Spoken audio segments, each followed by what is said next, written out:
Hey Katie, I like the things you do. Hey Katie, if I could I would be you. Oh, that's a bad idea, don't be me.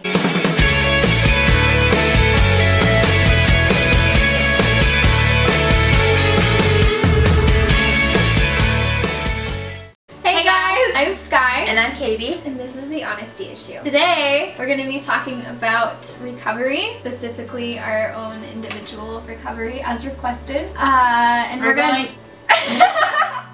We're gonna try not to talk over each other every 5 minutes in this video because Skylar said it needs to be more scripted. That's what we're going with. Love you, Dad. I'm gonna try and split this into, I think, 4 major things, just to give you the advice that you need for whatever you're dealing with specifically. Recovery for eating disorder. Therapy. I was actually hospitalized at one point in my life, however, for something different. The nurses and I worked on that as well. It's about enjoying what you are and who you are, as in like this body. We would start with practices like love your elbows, love your knees, I remember love doing your that. big toes, and then like work up to loving your thighs, which was a big deal, loving your stomach, and you know, learning to live without having to see your collarbones at every freaking second of the day. It was just in a process of loving yourself and understanding how amazing food is, and that beauty is totally unrelated to size. Completely unrelated. My recovery with bulimia is kind of a similar route, learning to love your body. It was more of a learning that food is necessary to live. When I was also hospitalized, this one specific time I had a nutritionist talk to me and she gave me a blank outline of a person and I had to write on the body, you're beautiful in this way and these are the things that are good about you. But my recovery is very similar, learning to love your body. And it takes a lot of practice and it's still really hard to do sometimes. It is hard, but you know, life's kind of hard. We do hard things. My self-harm recovery is constant. Definitely still in the beginning stages of recovery from self-harm. The biggest thing with my self-harm personally is anxiety and my PTSD. That is the time that I want to self-harm the most. And it's learning to breathe and know that that urge will pass, and once you get past those 15 minutes, then I'm usually fine. It's just about making it to those 15 minutes. But the biggest thing in my recovery that I've done, and I'm really bad at it still, 2 things, is telling someone immediately when I want to relapse into self-harm. She sucks at that. Yeah, or leaving my apartment and going for a walk either by myself or with my husband just to kind of breathe and get out of this situation that I'm in. My recovery with self-harm is, it's still ongoing. You know, I don't know if we ever stop at recovery. I may be, you know, almost a year clean of cutting, but I've dealt with bruising more recently and burning, all that fun stuff. So trying to keep myself from doing that or relapsing and staying a year clean, what would help me out the most is really thinking about my future. I think it was the same thing with eating disorders, like what's going to happen if I continue this? What's going to happen if I continue to cut?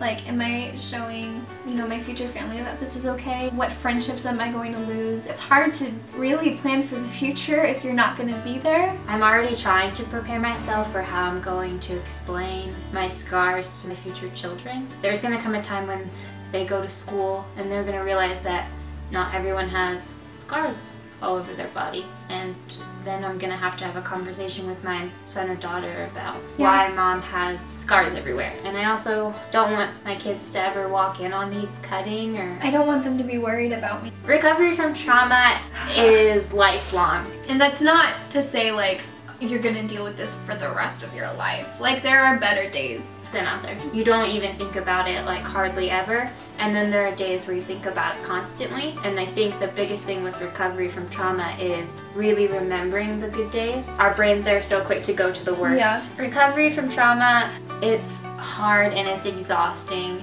but it's very possible and it happens all the time. You never forget, but you can absolutely move on. I think the hardest part about recovering from a trauma, at least in my perspective, is being able to connect with someone. And so much of my life was spent kind of arguing with myself of whether or not, you know, it was a big deal or if it was real. Just because I repressed so much, I don't remember a lot of it, and I'm faced with a time that I have to talk about it, like in therapy or issues.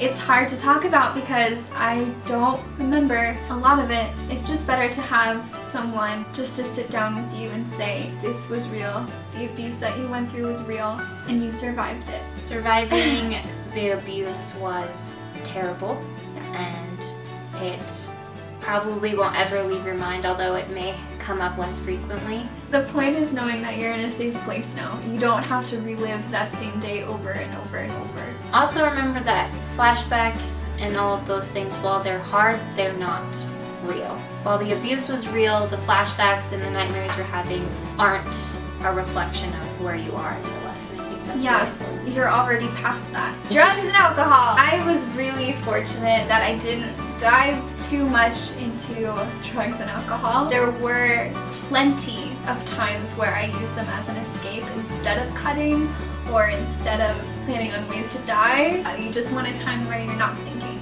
It's hard to remember those things because of some things that you say when you are intoxicated or under the influence. I just remember telling a lot of my friends that I was sad, and that's something really... I'm a truth teller. Yeah, I'm drunk. I'm really upset to like remember that. I realized that drugs and alcohol are not necessarily a medicine for what you're going through. It was easy enough for me to stop because I didn't go too far into it. I also didn't dive too deep into drugs and alcohol. I definitely used alcohol as something that would numb me from everything. Alcohol definitely provided an escape. I felt normal. I was leveled out a lot of the time. Yeah. But there came a point with drinking that I know my family on both sides has a history with alcoholics. So it also wasn't very hard for me to stop drinking. It just took a matter of getting past that urge. And it's something constant to like think like, oh my gosh, I could totally use a drink right now. Yeah. And something that you totally think to turn to when you're upset, and it's not. I remember when I was in the hospital, the nurse was asking, you know, it seems like you have a really addictive behavior because of my cuts and everything.